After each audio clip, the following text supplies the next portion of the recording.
Welcome to the Sky Commander Flight Brief. It's your mission-ready podcast for drone pilot training and aerial insights across Canada. From Transport Canada rules to real-world drone ops, we break it down, take you higher, and help you earn your wings. Because here at skycommander.ca, we don't just fly. It hints there's more to it. It's a masterclass, a deeper level, maybe a philosophy or a community focus, perhaps. It's definitely intriguing, sets them apart from just, a basic tips show. Skycommander.ca is the obvious next step. Precisely. If you're thinking about flying a drone in Canada, boom, this content is aimed right at you. Powered by skycommander.ca. The elite podcast for Canada's drone pilot. Okay, let's get started. Ever watched a drone gracefully navigating its way through the sky, maybe getting up high above buildings or over vast landscapes, and just marveled at how it doesn't bump into everything? Or maybe you've seen a hawk suddenly appear nearby, or heard the distinct sound of a small plane overhead, and found yourself wondering, okay, how in the world does that drone know where other actual aircrafts are, especially when they're far away? And more importantly, how does it avoid colliding with them high up there?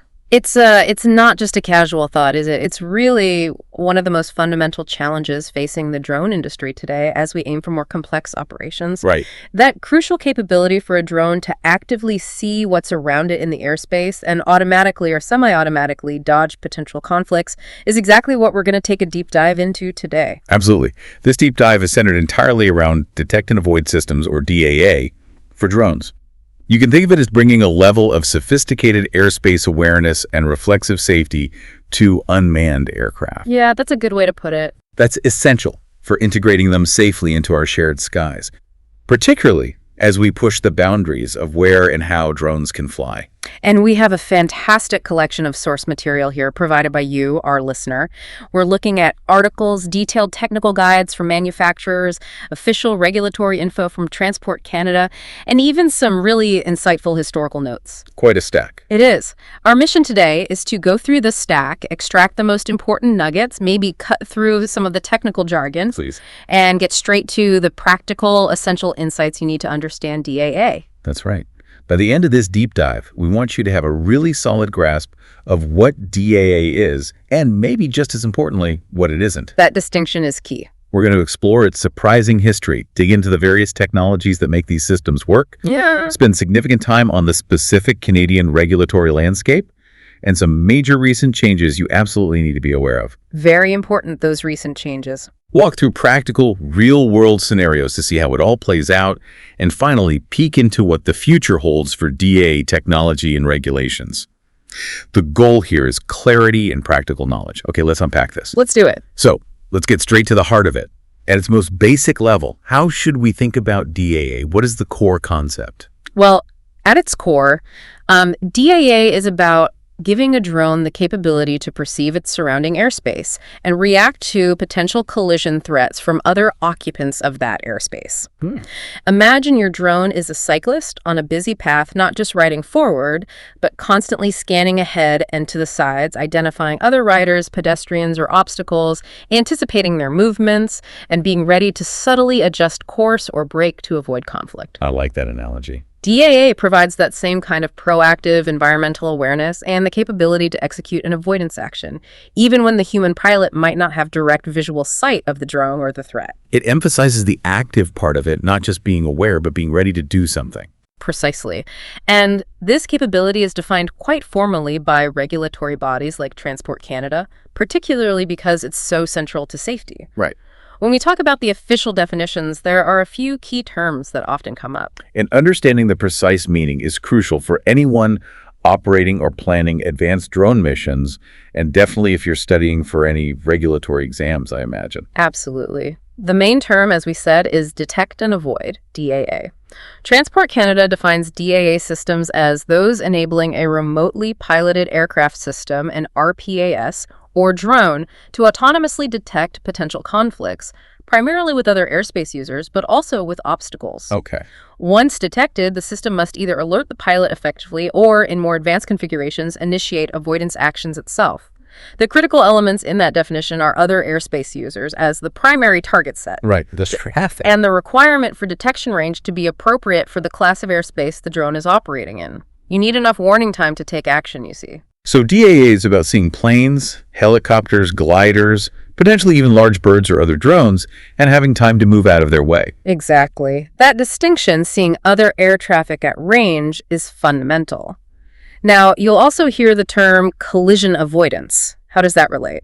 Is that just a synonym, or is there a difference? Collision avoidance is generally a more focused term. It specifically refers to the part of a system designed to prevent mid-air collisions. Ah, okay. A DAA system incorporates collision avoidance logic, sure, but DAA is the broader concept encompassing both the detection and the response to any potential conflict, not just avoiding a head-on with another aircraft. It includes detecting hazards that might require maneuver, even if it's not an immediate mid-air collision threat. Got it. DAA is the umbrella term. Collision avoidance is a specific function within it.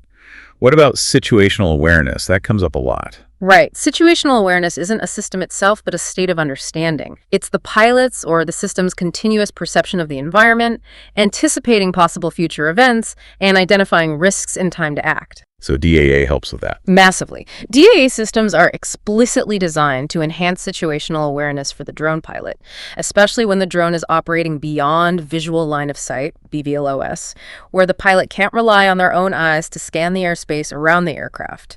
A good DAA system gives you a much clearer picture of what's potentially heading your way. And finally, sense and avoid, SAA. That sounds very similar to DAA. It is. Often, SAA and DAA are used interchangeably in conversation and even some older documents. Okay. The sources note that SAA can sometimes be interpreted slightly more broadly to include purely passive monitoring of the environment, whereas DAA typically implies the active detection and the capability for avoidance action. However, within the Canadian regulatory context and most current technical discussions, DAA is the preferred and more precise term when discussing the required capability for advanced operations like BVLOS. Okay, DAA, collision avoidance, situational awareness, SAA. It's a lot of terminology, but the sources really hammer home one distinction as absolutely critical for anyone in this field to understand. Yes, and this is the point that causes the most confusion and, as the sources emphasize, is a frequent exam trap in regulatory tests. Okay, what is it? The critical distinction is between DAA and obstacle avoidance. Because most people who've flown even a basic drone have encountered obstacle avoidance, right? Those little sensors. Exactly. Many consumer and prosumer drones today come equipped with obstacle avoidance features. But here's the crucial difference. Obstacle avoidance systems typically use short-range sensors, often visual cameras, sometimes ultrasonic, to detect and avoid ground features or fixed objects immediately around the drone. Like buildings, trees. Exactly. Buildings, trees, power lines very close by, or the ground itself during landing. Their effective range is usually quite limited, typically within 0 to perhaps 10 or 20 meters. They're designed to prevent you from bumping into something right next to you. So it stops you from flying into a wall or a tree branch when you're just above the ground or moving slowly. Precisely. It's primarily for protecting the drone from its immediate physical environment. DAA, on the other hand, as we defined it, is fundamentally about airspace separation management. Ah. Its purpose is to detect other aircraft and potentially large hazards in the airspace at much longer ranges. We're talking hundreds of meters to multiple kilometers, depending on the airspace class and the target. It's about providing time to take action to avoid a collision with moving air traffic. Ah, the light bulb moment. Obstacle avoidance is about not hitting things near you on the ground or structure, while DAA is about not hitting things further away in the air. That's the absolute core difference you must internalize. The sources provide a wonderfully direct memory hook for this. I love these memory hooks. This one's great. No obstacle avoidance ever stopped a Cessna. Oh, okay. Why? Because a Cessna, or any manned aircraft operating in the airspace you might encounter, will typically be at altitudes and ranges far beyond the detection capabilities of standard short-range obstacle avoidance sensors. That hook really drives it home. Obstacle avoidance protects you from a tree. DAA protects you from a plane. That's the simplified but accurate distinction, and this difference is paramount from a regulatory and safety perspective. Having a drone with sophisticated obstacle avoidance features does not mean you have the certified DAA capabilities required for advanced operations, especially BVLOS. Right. It's a common and potentially dangerous misunderstanding. Okay, that crucial point is crystal clear. Yeah. DAA equals airspace traffic awareness at range. Obstacle avoidance equals near-field ground hazard avoidance. Absolutely. Got it. With that foundation set, let's step back and look at the fascinating and perhaps unexpected history of how we arrived at this concept of drones seeing and avoiding. You hinted earlier that it didn't start with technology at all, but with nature. That seems wild. It really did. The sources take us back to the original masters of mid-air coordination, birds. Yeah, many bird species, particularly those that fly in dense flocks like swallows or even fast predators like falcons, have evolved incredibly sophisticated, almost reflexive avoidance behaviors that allow them to fly in a close proximity without colliding. Like a natural biological DAA system. Essentially. They use complex visual processing and seemingly simple fast reaction rules to maintain separation even at high relative speeds within a flock or during pursuits. It's an elegant solution that relies on incredibly fast perception and reaction. Oh, easy. The sources offer a simple memory hook inspired by this. When in doubt, fly like a falcon, meaning be highly aware of your surroundings and ready to react instantly. That's a fun way to look at it. So from birds navigating flocks to human aviation, where did the technological concept for aircraft come from? Well, DAA for drones is a direct descendant, learning crucial lessons from its grandfather in manned aviation, the Traffic Collision Avoidance System, TCAS. PCAS, I've heard of that. Yeah. That's the system that alerts pilots to other planes nearby, right? Tells them to climb or descend. Exactly. TCAS was developed in the wake of several tragic mid-air collisions in the 1970s and 80s. It was recognized that relying solely on ground-based radar and pilots' visual lookout wasn't sufficient in increasingly crowded airspace. Sure. TCSS was designed as an onboard system that uses transponder signals exchanged between aircraft to detect nearby traffic, calculate potential collision courses, and issue advisories to the pilots, sometimes even recommending specific avoidance maneuvers like climb, or descend. So TCS was really the first widely implemented onboard system for automated traffic detection and collision warning in aviation. It was for manned aircraft, and crucially, the technology it uses the exchange of transponder signals between aircraft is the direct precursor to modern ADS-B or automatic dependent surveillance broadcasts. Okay. Which is now a fundamental component in many drone DAA systems. So we can say, with another memory hook from the sources, that TCS walked so ADS-B could fly. Nice. It laid the groundwork for this cooperative surveillance technology. That historical link makes a lot of sense. Now, here's one of those truly surprising details from the sources. Video games influenced DAA displays. Seriously. This is a fascinating nugget. When companies started developing ground control station software for drone DAA systems, they needed a way to present complex airspace traffic information to a pilot quickly and intuitively, often under stress. And they looked at ace combat. It does seem unconventional, but tests show that pilots could process and react much faster to visual interfaces that borrowed heavily from the radar or sensor displays found in simulation or even real-time strategy video games. Games like Flight Simulator, Ace Combat, or even the resource management style of Command & Conquer provided established visual languages for displaying entities, their tracks, range rings, and potential conflicts in a clear, immediate way. So things like identifying friendly versus hostile tracks, or clear indicators showing if a track is getting closer and where it's projected to go, like you see on those radar screens in the games. Exactly. These visual cues were designed in games for quick visual processing. Applying those same intuitive layouts to a DAA display on a ground station proved more effective than purely text-based warnings or abstract graphs. Wow. The memory hook is perfect here. Think like a gamer when you scan your DAA display. Leverage that visual intuition. That's incredible. Nature, manned aviation, and video games.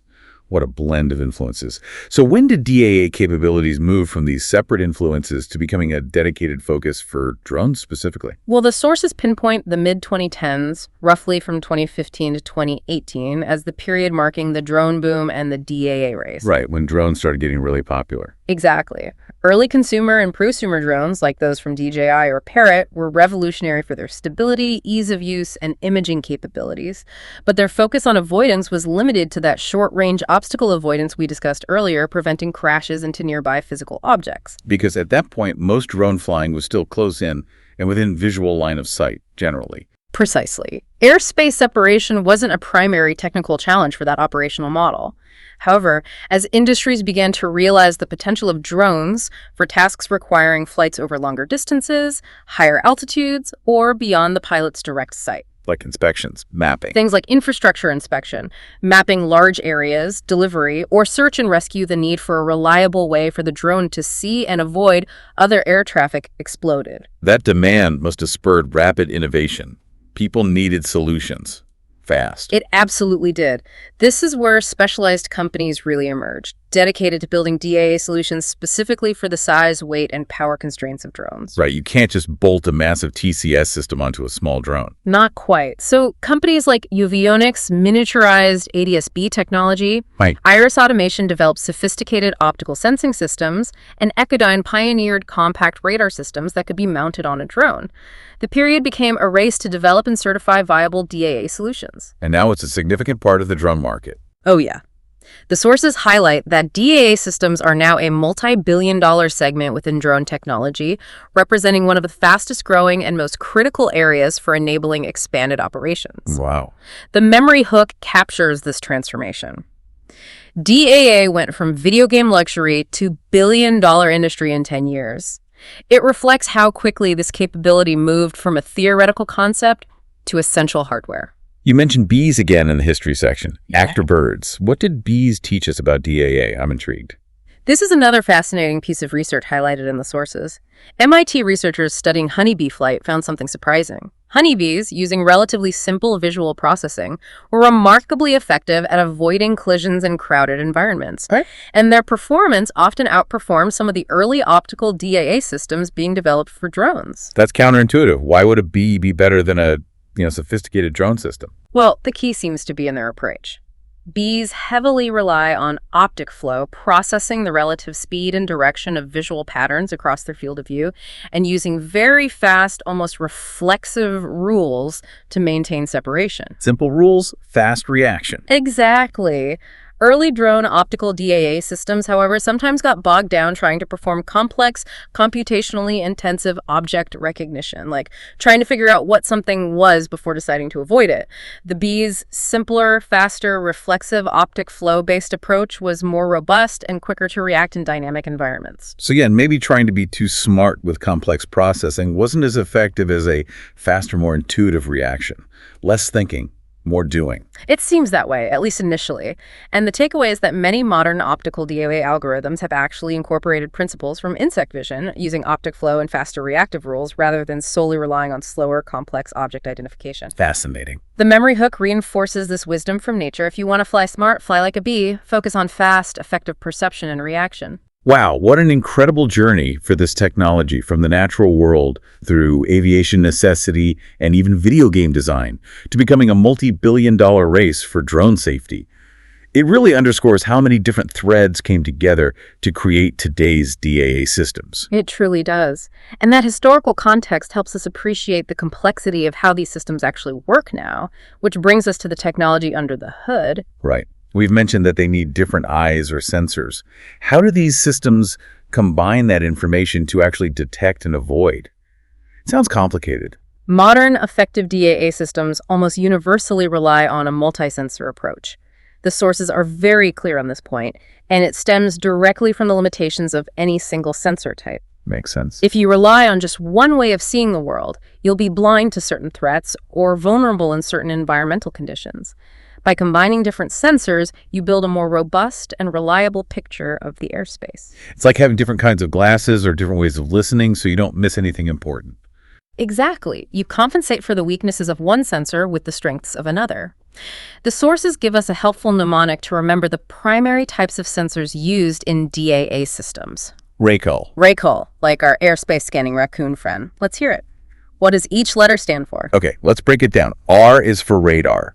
Radar uses radio waves to detect objects and determine their range, bearing, and speed. Its key advantage is detecting non-cooperative targets, aircraft that aren't actively broadcasting their position. Like that old Cessna we talked about. Exactly. Small planes, gliders, or even large birds. Radar works effectively in various weather conditions, though it can be affected by clutter from the ground or complex environments. Recent advancements have focused on developing compact, lightweight radar systems suitable for drone platforms. Okay, R for radar. Next. A is for ADS-BIN. This is where the TCAS legacy comes in. An ADS-BIN receiver on your drone listens for the signals broadcast by other aircraft equipped with ADS-B OUT transponders. These signals contain precise GPS location, altitude, speed, and other information. So this sees the cooperative ones. That's right. This is crucial for detecting cooperative targets, essentially, most commercial aircraft, and an increasing number of general aviation aircraft. The memory hook here is that ADS-BIN is like planes shouting their position wirelessly. Its limitation, it only sees aircraft that are broadcasting. Got it. RA, what's C and O? C is for cameras, O is for optics SIR. These sensors use visual light or infrared thermal signatures. Cameras can be used for visual identification of potential threats, particularly in closer ranges, and advanced optical systems can analyze movement, like the B's optic flow concept, to detect targets. Infrared sensors can detect heat signatures from aircraft engines, useful in low light or at night. But they have limits, right? Like weather. Absolutely. Their limitations include dependence on light conditions, weather, fog, rain can be tough, and challenges identifying small targets at long range. Okay, CO for camera optics. What's the L? L is for LIDAR. LIDAR uses lasers to create detailed 3D maps of the environment. It's excellent for detecting physical objects and terrain with high precision. So more for obstacle avoidance, maybe. It's highly effective for obstacle avoidance and mapping, yes. The sources suggest it's currently less commonly the primary sensor for long-range airspace collision DAA compared to radar or ADS-B, though it can certainly contribute to the overall environmental picture, especially at lower altitudes or near complex structures. Radar, ADS-B, camera optics, LIDAR. And weren't there acoustic sensors too? Listening for engine noise. Yes, some systems also incorporate acoustic sensors. They listen for the distinct sounds of aircraft engines or rotors. This can provide supplementary detection, especially when other sensors might be temporarily blinded or obscured. But noisy cities would be a problem. Exactly. Acoustic detection is significantly challenged by background noise in urban environments or wind noise, limiting its reliability as a standalone DAA sensor. So the DAA system is receiving data from some or all of these sensors simultaneously. That sounds like information overload? Exactly. That leads to the next crucial step: integration and processing. The DAA system's onboard computer fuses the data streams from all these different sensors. It has to reconcile potentially conflicting information, filter out noise like ground clutter for radar or irrelevant birds for optical, track multiple targets simultaneously, calculate their trajectories and relative velocities, assess the risk of collision based on proximity and time to impact, and then, based on pre-programmed logic and regulatory requirements, either generate a clear, timely alert for the pilot or, if certified for that level of autonomy, initiate a specific avoidance maneuver. That sounds incredibly complex, taking different kinds of data, figuring out what it means, and making rapid decisions all in real time. It is a sophisticated data fusion and risk assessment process. The system needs to do all of this in real time, providing warnings or taking action with enough time for the avoidance maneuver to be effective without creating a new hazard. This complex processing is where much of the technological challenge and innovation lies in DAA system development. Okay, so that's the tech stack under the hood. But all this sophisticated hardware and software operates within a much larger framework, the regulations. Absolutely. And understanding the Canadian regulatory landscape for DAA, governed by Transport Canada, is paramount, especially given some significant recent changes. You really need to be up to speed on this. Let's trace that evolution as the sources laid out. Where did it start? Was there anything before 2019? Well, before 2019, when CARS Part 9X, the main drone regulations, came into effect, there weren't specific DAA regulations for drones as such. If you wanted to fly BVLOS, which required a Special Flight Operations Certificate, or SFOC, Transport Canada would stipulate that you needed acceptable DAA as part of your safety case. But acceptable was somewhat subjective. Requirements were often negotiated on a case-by-case basis, and operators might use basic tools like ADS-BIN or rely heavily on visual observers positioned along the flight path. So there wasn't a clear benchmark for what counted as effective DAA back then, kind of the Wild West. A little bit, yeah. Not a formal, published standard specific to RPAS. Then in 2019, CARS Part 9, SOR 2019-11, was introduced. This brought formal regulations for drone operations, but still treated DAA primarily as a risk mitigation mentioned in the context of BVLOS SFOCs. Okay. While it acknowledged DAA's importance, it didn't define specific technical standards for the systems themselves. Proving your DAA system was adequate was still largely part of the individual SFOC application process. So 2019 formalized drone ops, but DAA standards were still a bit fuzzy, still case by case, basically. That's fair to say. The rules acknowledged the need, but the technical specifics of how a system should perform weren't codified. Over the next few years, from about 2021 to 2024, significant pressure built for clearer guidance. Where did that pressure come from? Operators. Manned aviation. It came from all corners of the aviation community, really. Drone operators and manufacturers needed clarity on what was required to get SFOCs approved consistently. Industry bodies like Unmanned Systems Canada advocated for standards. And crucially, the manned aviation community, including NE Canada, that's Air Traffic Control and Pilot Associations, raised concerns about drone integration safety. Understandably. Highlighting variability in DAA system quality and vendor claims. Some vendors might, overstate their system's capabilities, and without clear standards, it was difficult for both operators and regulators to assess performance accurately. So the lack of clear rules led to inconsistency and safety concerns, basically. Exactly. This feedback loop drove Transport Canada to develop more specific guidance and requirements, culminating in the recent changes, notably SOR 2025-70. This is the major update you need to pay attention to. Okay, the 2025 changes. What's the core impact on DAA? What's the big news here? The fundamental shift in SOR 2025-70 is the requirement that DAA system performance must be validated in the proposed operational environment. This means you can no longer simply rely on a manufacturer's generic specification sheet or marketing materials claiming your system can see X kilometers. So wait, I have to prove it works where I plan to fly, not just trust the box. Precisely. You must demonstrate through testing or analysis that your DAA system provides the necessary detection range, reliability, and time for avoidance within the specific airspace and environment of your intended operation. So if I'm flying in mountains. Right.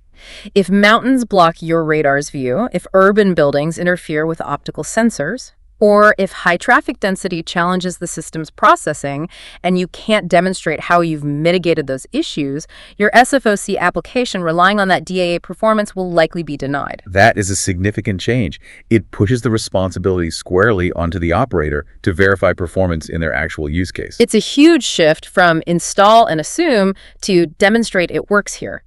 This is a point the sources emphasize repeatedly, and it's critical for regulatory compliance under the current rules. You must validate performance for your specific job and location. Okay, so validation in your environment is key under the new 2025 rules. That's clear. When is DAA actually required or commonly used in Canada then? The primary situation where DAA is typically mandatory as a regulatory requirement is for beyond visual line of sight, BVLOS operations. Makes sense. When you apply for an SFOC to fly BVLOS, your DAA system is a critical risk mitigation tool in your safety case. You must demonstrate its performance is sufficient to detect potential conflicts and provide adequate warning time for avoidance maneuvers, appropriate for the airspace class you're operating in more demanding performance in busier or controlled airspace, for example. If I can't see the drone, the DAA has to be its eyes and ears for other traffic. Simple as that. Exactly. It's fundamental for maintaining airspace safety when the pilot doesn't have direct visual separation capability. Now, what about advanced operations within visual line of sight, VLOS? Is DAA required there? My understanding from the sources is not always legally required. Is that right? That's correct. DAA is not universally required by regulation for all advanced VLOS operations. However, and this is an important point the sources highlight, it can be used voluntarily. Oh, okay. For instance, if you're conducting an advanced VLOS mission near a busy airport within controlled airspace, with permission of course, or in a dense urban environment, even though the law might not strictly mandate DAA for that specific VLOS flight, deploying a system like an ADS-B IN receiver can significantly enhance your situational awareness and provide an extra layer of safety. So it's not a legal requirement for every advanced VLOS flight, but it can be a smart operational choice to add that layer. Absolutely.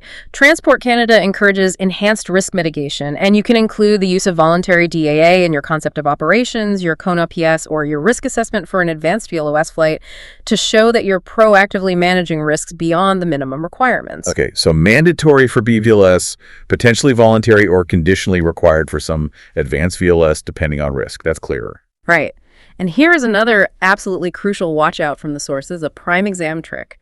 Simply having DAA installed on your drone does not automatically authorize you to fly BVLOS. Right. Just because you bought the gear doesn't mean you can flip the switch. Exactly. DAA is a necessary safety tool, but you still need a formal SFOC from Transport Canada to conduct BVLOS operations. Just buying a drone with DAA and flying it under an Advanced Operations Pilot Certificate is not legally sufficient for BVLOS flight. That's a critical point. DAA is an enabler for a BVLOS safety case, not the permit itself. Precisely. You need the validated technology and the regulatory authorization. And regardless of how advanced your DAA system is, the sources reinforce one point above all others. The Piloting Command, PIC, retains full responsibility for collision avoidance under CARS Part 9. The human pilot is still the ultimate safety manager in the loop. The buck stops there. Absolutely. This is a core regulatory principle, pilot in the loop. Even if the DAA system detects a threat and initiates an automatic avoidance maneuver, the PIC must continue to monitor the system's actions, the drone's flight path, and the overall airspace. You can't just set it and forget it. No. You are legally responsible for the safe operation and separation of your aircraft. You cannot delegate this fundamental responsibility to an automated system. This directly addresses and dispels the myth that the DAA system takes over in BVLOS. It assists, it warns, it might act, but you are still the responsible authority. PIC is paramount. Yeah. DAA is a highly sophisticated tool for the PIC.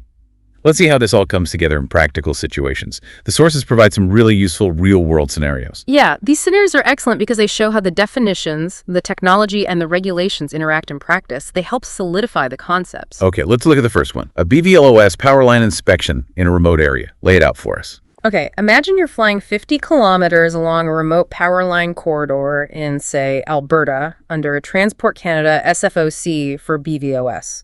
Your RPAS is equipped with both ADS BIN and radar DAA, and you have a visual observer stationed along the route as an additional layer of safety. Got it. While you're midway through the mission, your radar DA system detects a contact.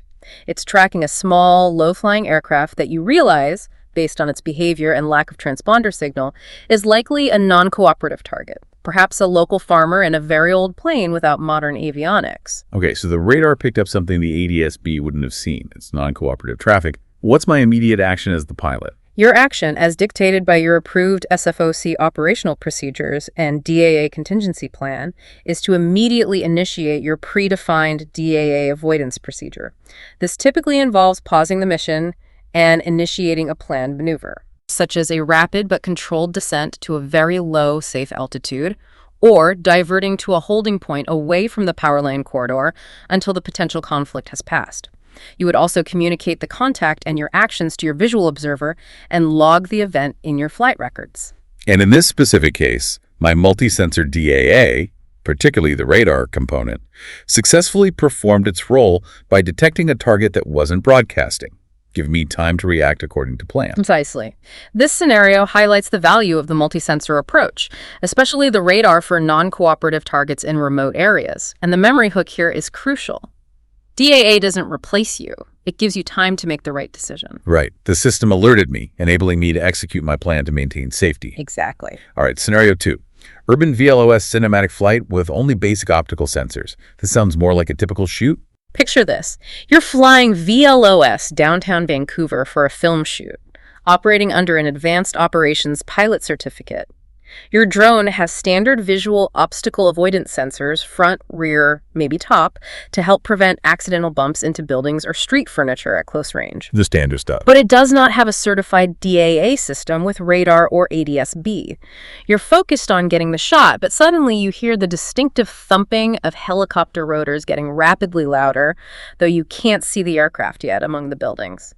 Your drone's basic obstacle avoidance sensors aren't showing any threat immediately around the aircraft. Uh-oh. My drone sensors aren't helping me see the helicopter, but I can hear it's close and approaching.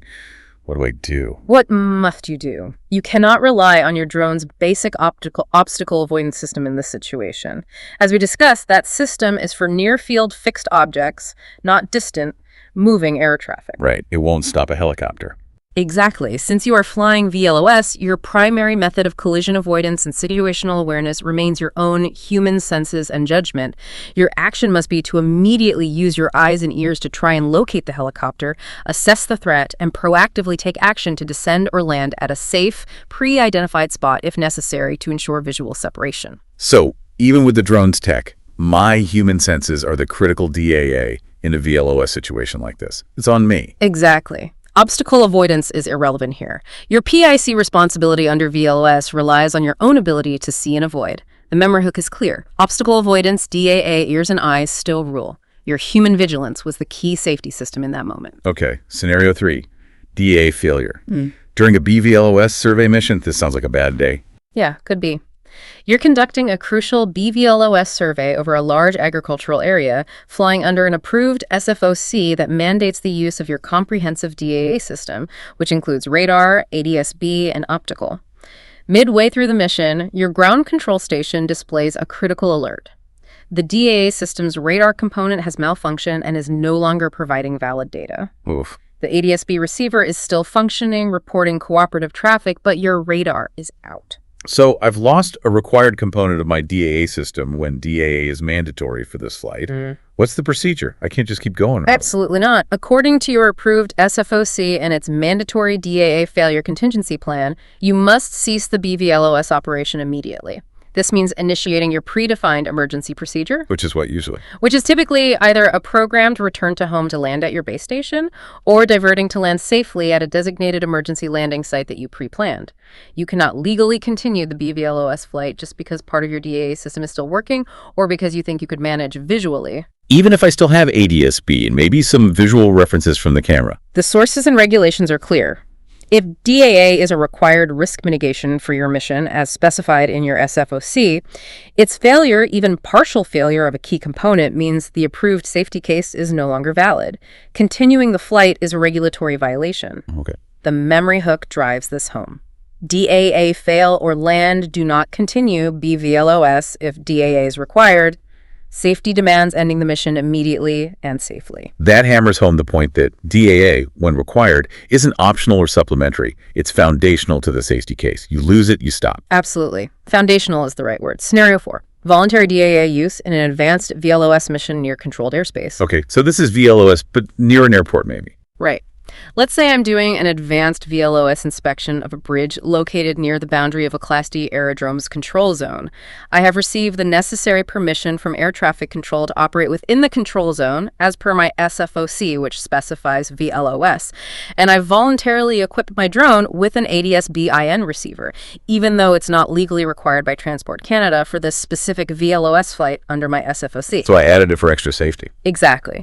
While conducting your inspection, your voluntary ADS-B system suddenly alerts you to an inbound aircraft, a Cessna at 1,800 feet, heading towards the aerodrome. What's my action here? It's not required DAA, it's just extra info I chose to get. How do I treat that alert? In this scenario, your ADS-B-IN is purely an advisory tool. It's providing valuable enhanced situational awareness beyond what's legally mandated. However, your primary responsibility as a VLOS pilot is still to maintain visual separation from all other aircraft. Your action is to use this information proactively. Descend or reposition your drone as necessary to ensure you maintain visual separation from the Cessna. You'd also likely note the encounter in your flight log. So the voluntary system gave me early warning, allowing me to react visually, but it didn't change the rule that I have to see and avoid. It just helped me do it better. Exactly. It's an excellent safety enhancement that aids your human decision-making and actions. But it doesn't replace your legal obligation for VLOS separation. The memory hook reminds us, even voluntary DAA treat as valuable info, but not an excuse to disengage vigilance. Wait, stay sharp. It's a tool to help you be a better pilot, not a system to replace you. Final scenario, DAA performance testing. During an SFOC application. This sounds like the new 2025 rules in action. Exactly. You're applying for a BVLOS SFOC to conduct linear inspections, specifically along pipelines in a challenging environment that includes valleys, hills, and some proximity to power lines and metal structures. Okay, tricky terrain. Right. Transport Canada, under the new 2025 regulations requiring environmental validation, has asked for specific data demonstrating your DAA system's performance in terrain and near metallic infrastructure. You conduct required test flights and gather data. The tests reveal that your drone's optical DAA component sometimes struggles with glare reflecting off the pipeline or power lines in bright sunlight. Ah, okay, a real-world issue. But your radar DAA component performs excellently and provides reliable detection ranges despite the terrain. So part of my multi-sensor system has a specific weakness in this environment. But the other part is performing well. How do I present this to Transport Canada? Do I hide the weakness? Absolutely not. You submit the test data that demonstrates the overall performance of your composite DAA system in that specific environment. You must openly acknowledge the limitation of the optical DAA component under certain glare conditions. Be upfront about it. But explain in detail how the reliable performance of the radar component, or perhaps other elements of your operational plan, like altitude restrictions or specific flight windows, fully mitigates that limitation and ensures that the overall system provides the required safety level and detection reliability for operations in that environment. This scenario really brings the 2025 validation change to life. It's not about having a perfect system in a lab. It's about proving your system works reliably where you need it to work, warts and all, and showing you understand and mitigate the limitations. Precisely. You have to demonstrate that the combination of sensors and procedures provides the necessary performance for your specific use case and environment. The memory hook is key. DAA validation must match your environment, not just general product specs. This is a fundamental requirement under the updated regulations. These scenarios paint a clear picture of DAA in action, highlighting the pilot's role, the technology's function, and the regulatory implications. Super helpful. They move from abstract concepts to concrete operational realities, which is essential for anyone planning advanced drone flights. Speaking of operational reality, it's vital to consolidate some key points about the operator's responsibilities, the inherent limitations of DAA systems, and the necessary maintenance. Seems like stuff people might overlook. For sure. And the sources are absolutely unambiguous on this point. The PIC remains paramount. We've said it multiple times, but it bears repeating because it's the bedrock principle. Can't say it enough. The pilot in command is always, without exception, legally responsible for the safe operation of the aircraft and for collision avoidance under CARS Part 9. DAA systems are sophisticated tools to aid you in fulfilling that responsibility. They do not diminish or transfer it. DAA is your powerful assistant, but you are still the captain making the final safety decisions. The buck stops with you. Exactly. Because DAA is such a critical safety system, especially in operations where it's required, like BVLOS, there are formal obligations regarding system calibration and maintenance. It's not a set-and-forget-it system, then. You have to take care of it. Not at all. If DAA is part of your approved operations, your SFOC or CONA PS will require specific procedures. You must perform pre-flight checks to verify the calibration and basic functionality of your DAA system before each flight where it's required. So check the DAA just like you check the batteries? Basically, yes. This is another common area for regulatory questions. Yeah. Yes, the PIC or their delegate must verify DAA performance and calibration pre-flight if it's a required mitigation. And ongoing care, like checkups. You also must have a documented maintenance schedule for your DAA components. Complex multi-sensor systems require regular checks, software updates, and calibration verification according to the manufacturer's specifications and potentially your approved maintenance plan. Ignoring maintenance is ignoring a critical safety layer. It makes perfect sense. If safety depends on the system, you have to ensure the system is working correctly and maintained properly. Treat it like any other critical aircraft component. Absolutely. You also need to be brutally honest about recognizing limitations. DAA systems are incredibly capable, but they are not perfect and are subject to environmental and technical constraints. You need to know what they can't do. What are some common limitations the sources point out? We touched on some. Right. As we discussed earlier with the sensor types, optical systems can struggle with glare, fog, rain, snow, and very low light conditions. Radar can sometimes have difficulty detecting very small targets like certain birds or composite material gliders, and can be affected by ground clutter in complex environments. Acoustic sensors are less effective in noisy areas. Even ADS-B only sees cooperative targets. It won't alert you to everything in the sky. So knowing those blind spots is key. Understanding these limitations is crucial for knowing when your DAA system might not be providing a complete picture. Your environment-specific validation testing, now required by the 2025 rules, is intended precisely to identify these limitations in your specific operating area. So part of being a competent pilot using DAA is understanding what it can't see or do, just as much as what it can. Precisely. It informs your overall risk assessment and flight planning. And finally, flowing directly from that, you must have clearly defined and practiced DAA failure procedures. We saw this in the BVLOS scenario, the bail or land rule. Yes. If your DAA system fails during flight, whether partially or completely, and it is required for that specific operation, like BVLOS, you are legally obligated to execute your pre-approved emergency contingency procedure. You cannot simply continue the mission. No exceptions. No.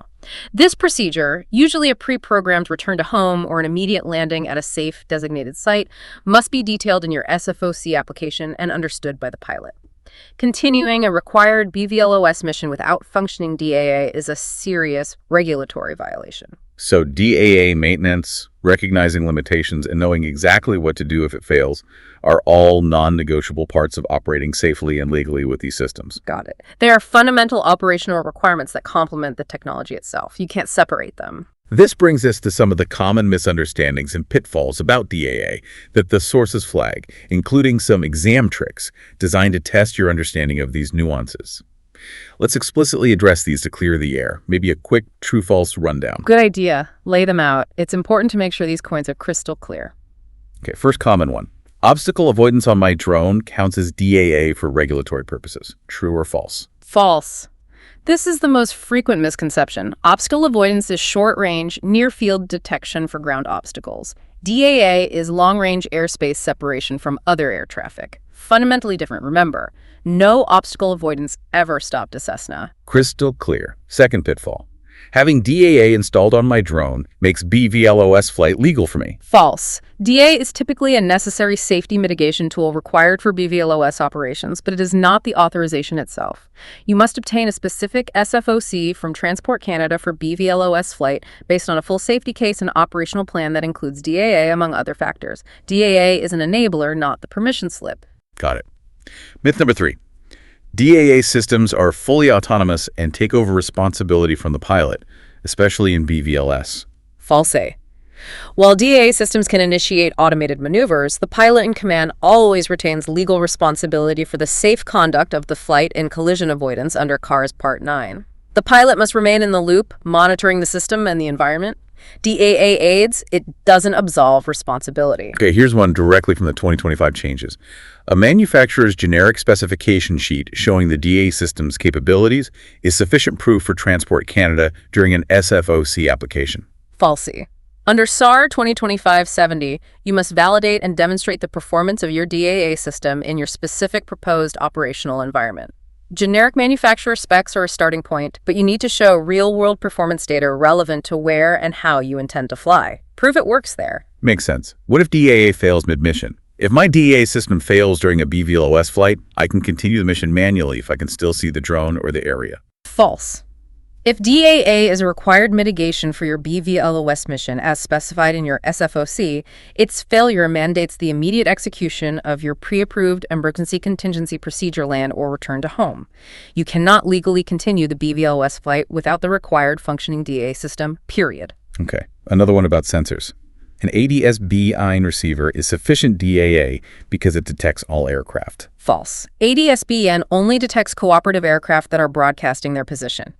It will not detect non-transponding aircraft, gliders, balloons, most birds, or drones without ADS-B. A comprehensive DAA system often requires radar or optical sensors to detect these non-cooperative targets. Good clarification. And finally, DAA is required for all advanced operations under CARS Part 9. False. DAA is typically required for BVLS operations. It may be conditionally required or strongly recommended for some advanced VLOS operations based on risk assessment, like near airports, but it is not universally mandatory for all operations simply categorized as advanced. Debunking those common pitfalls is incredibly valuable. It shows just how much nuance there is beyond the basic definitions. Thanks for clearing those up. Exactly. These are the points that differentiate a fundamental understanding from a superficial one, and they are key for operating safely and compliantly. So having looked at the past, the present technology, the regulations, and the practical application, let's look ahead. What does the future hold for DAA? The sources mention AI, networking, and more standardization. What's coming down the pipe? Well, the trajectory for DAA is towards greater formalization, increased integration, and enhanced capability through advanced technology. One key area is the development of formal technical standards. Like specific performance targets that systems have to meet. Minimum requirements. Precisely. Building on the regulatory direction of SOR 2025-70, expect Transport Canada, likely working with international bodies like ICAO and standards organizations to publish detailed minimum performance standards, MPS, for drone DAA systems. And what would those MPS specify? They'll specify concrete requirements, things like minimum required detection ranges for different types of targets in different airspace classes, maximum allowable false alert rates, required response times for avoidance actions, and detailed specifications for failure modes and reporting. So manufacturers will have clear targets to design towards, and operators will have clear benchmarks to assess systems against. That should bring more consistency. Exactly. It brings clarity and consistency to the market and the regulatory review process.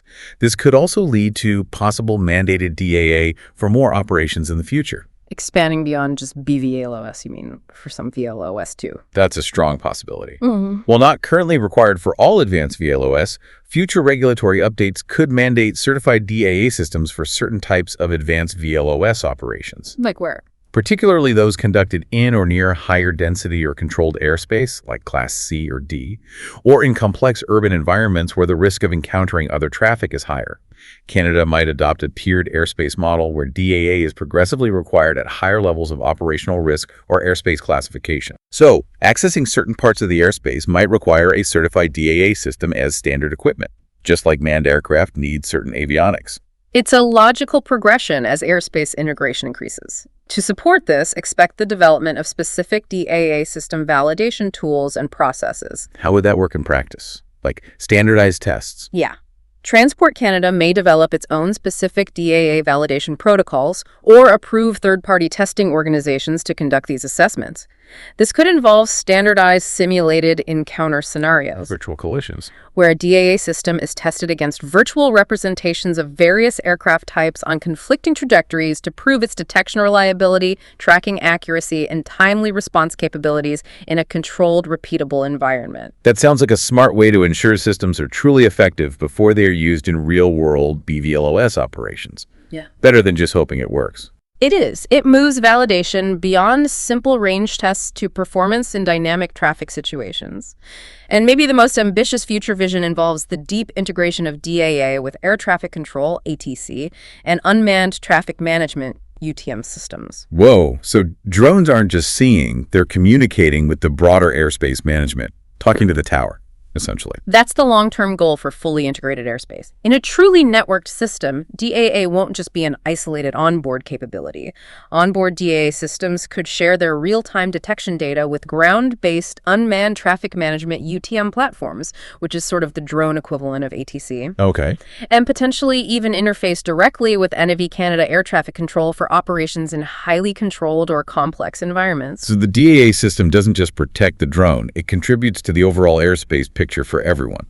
Makes the whole sky safer. Precisely. It becomes a cooperative element of the national airspace system, enabling proactive deconfliction and better overall traffic management. The memory hook for this future is powerful. Soon, DAA won't just see, it will talk too. Love it. Sharing its detections makes the entire system safer. And you mentioned the challenge of integrating AI into these systems. That sounds tricky. Yes, artificial intelligence is being used in some next-generation DAA systems for things like more accurate target classification, figuring out if something is a plane, a bird, or another drone, and optimizing avoidance maneuvers. Sounds good. But it introduces new regulatory challenges. Transport Canada and other bodies are working on how to certify systems that rely on AI. This involves grappling with questions about how to ensure AI models are trained on unbiased data, how to report and manage potential errors or unpredictable behavior from AI, and how to certify systems where AI is making rapid, safety-critical decisions within the pilot-in-the-loop framework. That's a whole new level of complexity. How do you regulate and certify a black box AI decision maker? How do you trust it? It's a significant area of ongoing research and regulatory development. The future of DAA is undoubtedly exciting, with more capable, integrated, and perhaps AI-enhanced systems, but it also requires robust regulatory frameworks and testing to ensure safety keeps pace with innovation. Wow, that was a comprehensive look at DAA, from its surprising origins with birds and bees, through TCS and video games, to the tech, the critical Canadian regs like the 2025 validation rule, and into this connected future. Hopefully, this deep dive into your sources has provided you with a much clearer and more detailed understanding of detect and avoid systems, why they are fundamental to safe drone operations, how the different technologies work together, and what the current and future regulatory landscape looks like, particularly in Canada. You should definitely feel much better equipped now to understand the technical requirements, navigate the regulations, and appreciate your crucial role as the pilot in command when interacting with these systems, especially if you're looking at advanced or BVLOS operations. Don't forget, DAA versus obstacle avoidance. Absolutely. And the PIC responsibility, always. And as we bring this deep dive to a close, considering that DAA is evolving from an onboard sensing system to a networked component, potentially sharing data with air traffic control, that seeing and talking future. Yeah. What do you think is the most exciting or perhaps the most challenging aspect of this vision of a highly integrated, connected airspace where drones and manned aircraft are managed together using technologies like advanced DAA? That's a big question. It's a future that's rapidly approaching and worth pondering as the technology and regulations continue to evolve. Definitely. That's a wrap on today's mission, Commander. See above, go beyond, get ahead. For more training, tools, and intel, head to skycommander.ca. If you learned something new, share it, subscribe, and leave us a 5-star debrief.